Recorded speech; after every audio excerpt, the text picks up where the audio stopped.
Hi viewers, మనం వచ్చేసి తరిగొండ వేంగమాంబ అనేటువంటి దాంట్లో సాధన పత్రము చూస్తూ ఉన్నాము. వర్క్షీటు క్రింది పేరాలను ధారాళంగా చదవండి. 3 అక్షరాల పదాల క్రింద గీత అనేటువంటిది గీయండి. వేంగమాంబ సాహిత్యములో అన్ని ప్రక్రియల్లోనూ రచనలు చేసింది. ఆమె యక్షగాన రచనల్లో వచ్చేసి సిద్ధహస్తురాలు. కవులందరిలో ఎక్కువ యక్షగానాలు రచించినటువంటి ఘనత వేంగమాంబదే. తర్వాత వచ్చేసి తాళపాక అన్నమయ్యేలాగా రాగాలు చెప్పడమే కాక తన కీర్తనలన్నింటినీ ఏ తాళం వాడాలో కూడా చెప్పింది. అన్నమయ్యేలాగా చక్కని తెలుగు పలుకుబళ్లకు ఉపయోగించింది. చలివేంద్రాలు, అన్నసత్రాలు ఏర్పాటు చేసింది. నృసింహ జయంతి ఉత్సవాలు జరిపింది. అష్టగంటాలు అనేటువంటి పేరుతో 8 మంది రాతగాళ్లను నియమించి తన గ్రంథాల ప్రతులను రాయించింది. అడిగిన వాళ్ళకి ఇచ్చేదనమాట. ఆ విధంగా వేంగమాంబ వచ్చేసి రచనలు దేశంలో అన్ని ప్రాంతాల వారికి పరిచయం అయ్యాయి. తానేం చదువుకోలేదని వినయంగా రాజయోగ సారము, భాగవతము, ద్విపద కావ్యాల్లో ఆమె చెప్పుకుంది.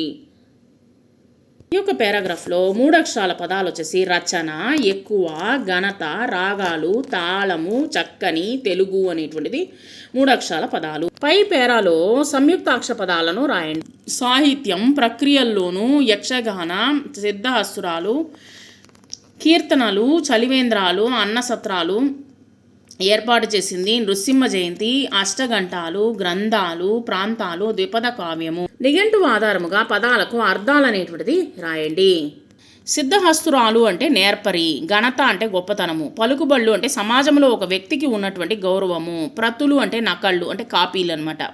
పై పేరు ఆధారంగా క్రింది ప్రశ్నలకు జవాబులను రాయండి. వేంగమాంబ ఏ రచనలో సిద్ధహస్తురాలు? వేంగమాంబ యక్షగాన రచనల్లో సిద్ధహస్తురాలు. వేంగమాంబ ఎటువంటి సేవా కార్యక్రమాల్ని చేసింది? వేంగమాంబ చలివేంద్రాలు, అన్నసత్రాలు వంటి సేవా కార్యక్రమాలు చేసింది. అష్టగంటాలు ఎవరు? వారు ఏం చేసేవారు? అష్టగంటాలు అంటే 8 మంది రాతగాళ్లను నియమించింది. తన గ్రంథాలను ప్రతులను రాయించి, ప్రతులు అంటే కాపీలు చేయించి అడిగిన వాళ్లకు ఇచ్చేదనమాట. గీతల్లో అందంగా రాయండి. స్త్రీలను గౌరవించడం మన సాంప్రదాయం. సో ఈ విధంగా వచ్చేసి 2 లైన్ నోట్బుక్లో రాయండి. స్త్రీలను గౌరవించడము మన సాంప్రదాయము.